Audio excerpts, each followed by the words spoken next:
राजधानी दिल्ली के Lal Qila metro station के बाहर हुए भीषण कार धमाके के बाद हालात बेहद तनावपूर्ण हो गए हैं। इस धमाके में कम से कम 9 लोगों की मौत हो गई है और कई लोग घायल हुए हैं। अब इस घटना के बाद पाकिस्तान ने अपने सुरक्षा इंतजामों को अब तक के सबसे ऊंचे स्तर पर पहुंचा दिया है। खबरों के मुताबिक पाकिस्तान ने अपने सभी एयरबेस और एयरफील्ड्स पर रेड अलर्ट जारी कर दिया है। खुफिया एजेंसियों से मिले इनपुट्स में चेतावनी दी गई है कि भारत की तरफ से किसी भी तरह की जवाबी कार्रवाई या तनाव बढ़ने की संभावना से इनकार नहीं किया जा सकता। पाकिस्तान की तीनों सेनाएं, थल सेना, नौसेना और वायु सेना पूरी तरह अलर्ट पर हैं। सेंट्रल कमांड ने आदेश जारी किया है कि सभी यूनिट्स हालात पर लगातार नजरें रखें और किसी भी आपात स्थिति से निपटने के लिए तैयार रहें।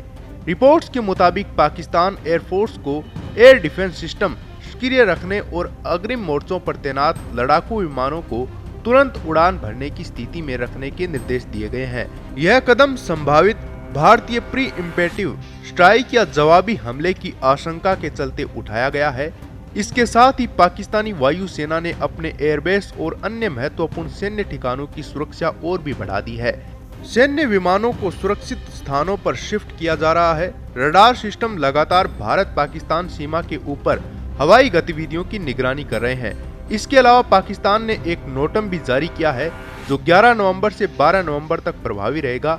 इसका मतलब है कि सीमा क्षेत्रों में एयर ट्रैफिक पर सख्त पाबंदियां और सुरक्षा प्रोटोकॉल लागू रहेंगे। वहीं दिल्ली में हुए धमाके की अब तक की जांच में यह सामने आया है कि यह हमला एक बड़े आतंकी नेटवर्क और कट्टरपंथी साजिश का हिस्सा था। भारी मात्रा में विस्फोटक मिलने के बाद भारत में भी सुरक्षा एजेंसियों को हाई अलर्ट पर रखा गया है। बता दें कि दोनों देशों की सीमाओं पर हालात बेहद संवेदनशील बने हुए हैं।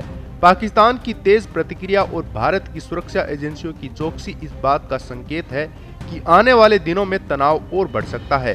किसी भी छोटे कदम का बड़ा असर हो सकता है।